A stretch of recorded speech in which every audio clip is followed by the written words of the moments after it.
All right, sports fans, how's everybody out there doing? William Martin coming at you one more time here on YouTube with another edition of the 300 Pounds of Sports Knowledge Podcast. You knew that this day was going to come at some point as the Cincinnati Bengals and quarterback Joe Burrow have agreed on a mega deal that will make him the highest paid player in National Football League history. Yesterday, the Bengals and Burrow agreed on a 5-year extension for $275 million, with a little bit more than $219 million of that being guaranteed. There's no question that the fortunes of the Bengals have changed since they made Burrow the first pick of the 2020 NFL draft.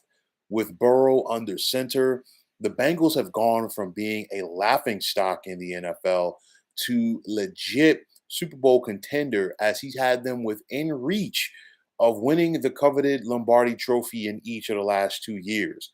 Now, full details of the Burrow deal have yet to come out as he is the latest young quarterback to cash in this offseason. Remember, it wasn't that long ago that we saw Justin Herbert get his extension from the Los Angeles Chargers. And of course, Herbert was in that 2020 class with Burrow.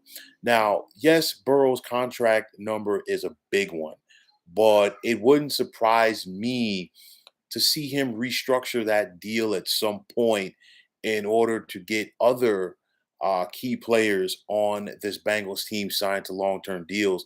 That includes the likes of wide receivers Jamar Chase and T. Higgins. Now, the Bengals have been a frugal team over the years, but clearly they believe in Burrow to be the face of their franchise. I mean, you look at Joe Burrow, and I mean, go back to 2021. The Bengals literally were within a whisker of winning the Super Bowl, and it's unfortunate for the Cincinnati Bengals. Have a very strong fan base in Southern Ohio. You think back to all three of the Bengals trips to the Super Bowl, and it was right there for the taking each time. Obviously, different scenarios, different quarterbacks, different coaches, you name it. But nonetheless, it was right there for Cincinnati. But in a very quick time, the fan base of Cincinnati has gravitated to and around Joe Burrow in a way that I'm not sure that they've done in the past. And I mean, I say that because the Cincinnati Bengals organization has had their fair share of quality quarterbacks over the years. You think about Ken Anderson under the late Paul Brown. And of course, a lot of people want to talk about the West Coast offense. Actually, the presumed West Coast offense got started in Ohio, of course, when Paul Brown was coaching first the Cleveland Browns and then, of course, the Cincinnati Bengals. But nonetheless, you think about the success that Ken Anderson had for him, and then Forrest Gregg when the Bengals reached the Super Bowl in 1981. You think about Boomer Esiason, who was an NFL MVP while wearing the Bengals uniform. And of course, he helped Cincinnati reach the Super Bowl in '88, his MVP year. You think about Carson Palmer. And then I know that some people might frown upon it, but I'm going to put Andy Dalton in that conversation as well because Andy Dalton had some solid years for the Bengals, helped them get to the postseason multiple times, but unfortunately for Dalton, he and the Bengals just could not get over the hump. But nonetheless, with all of that said, I have not seen people gravitate to Joe Burrow, to a Bengals quarterback, like they are to Joe Burrow. Teammates, fans, media, you name it. Joe Burrow has the potential, when it's all said and done, to be the best quarterback in Bengals history. And of course, quarterbacks, like I've always said, fairly or unfairly, are going to be judged by wins and losses, and they're also going to be judged fairly or unfairly by championships. Joe Burrow does have the potential to help the Bengals win a championship. We've seen that. It's just going to be a matter of the Bengals putting a quality team or continuing to put a quality team around Joe Burrow. Hence why I think at some point he, like some other quarterbacks before him, have been open to doing a restructuring of their contract in order to keep quality players around them. As good as Joe Burrow is, he needs Jamar Chase. As good as Jamar Chase is, he needs the T. Higgins and the Tyler Boyds of the world.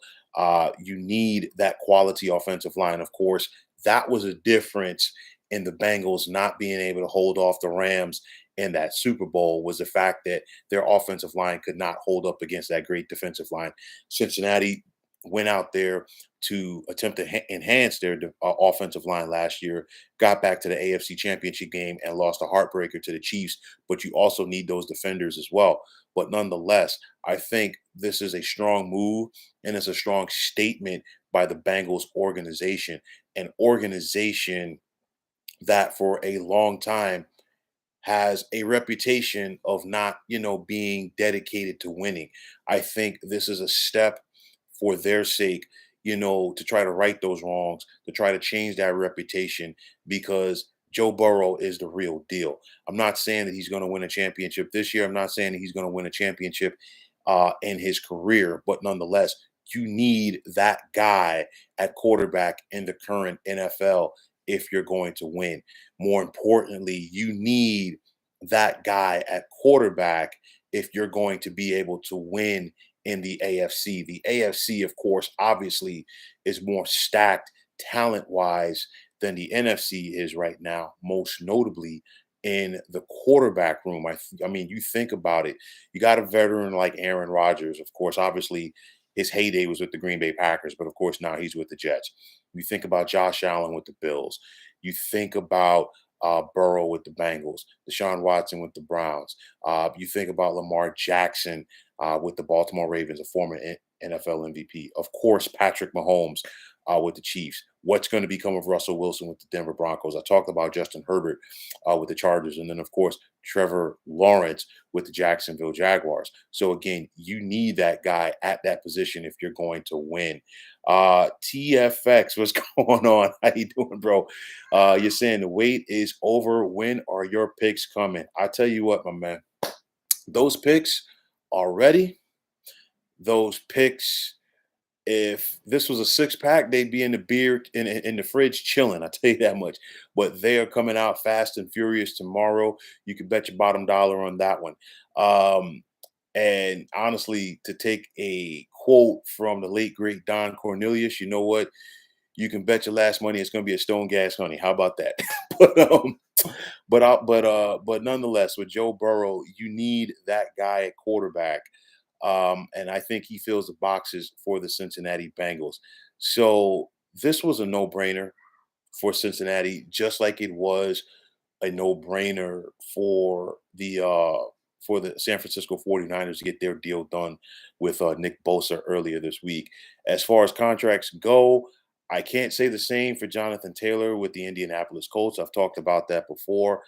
And I can't say the same for Mike Evans with the Tampa Bay Buccaneers, a Pro Bowler, consistent Pro Bowler who wants, a big payday. He's probably going to have to get his money from another team, but that's a conversation for another day. But nonetheless, Joe Burrow is going to be in Cincinnati for the years to come. And like the title of this podcast goes, "In Joe Burrow We Trust," that is the motto now for the Cincinnati Bengals. And let's see if Burrow and the Bengals can keep working towards winning that coveted first NFL championship. So, folks, that is going to wrap it up. And as always, I want to take this time out to thank you for tuning into the 300 Pounds of Sports Knowledge podcast here on YouTube. I want to take the time out to thank all of you fine folks out there for tuning in. And if you have not already, please feel free to subscribe to this channel. Now, if you're on Twitter, please feel free to follow me at 300 Pounds of Sports. And like I always say, if you follow me, it will be my pleasure to follow you right back. There's also the sports discussion group on Facebook at the Sports Depot 365. Now, you can check it out. Drop a line and be a part of one of the better sports debating sites going on social media. TFX, thanks again for chiming in. I guarantee those picks are ready to go and they'll be out tomorrow. So definitely keep a lookout for them. And once again, fine folks, my name is William Martin. I'm signing off and I'm saying thanks once again for tuning into the 300 Pounds of Sports Knowledge podcast here on YouTube. Be well, everybody.